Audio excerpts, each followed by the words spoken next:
How to permanently delete your Instagram account. Open the Instagram app and tap your profile icon at the bottom right. Once you're on your profile, tap the three lines in the top right corner. Then go to Account Center. Now scroll down a bit and tap on Manage Accounts. After that, open Account Ownership and Control. Then tap on Deactivation or Deletion and select the Instagram account you want to delete. On the next screen, you'll see two options: Deactivate Account or Delete Account.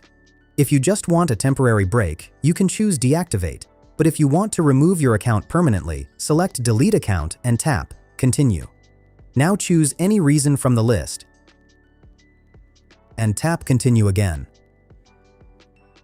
Instagram will also give you an option to export your data, so if you want a backup of your photos or messages, you can do that here. Otherwise, just continue. After that, enter your password to confirm it's really you. Now you'll reach the final screen, where Instagram shows a deletion date. Once you tap Delete Account, your account won't be removed instantly. It gets scheduled and will be permanently deleted on that specific date. Until that date, if you log back into your account, the deletion request will be cancelled, so this acts like a safety period in case you change your mind.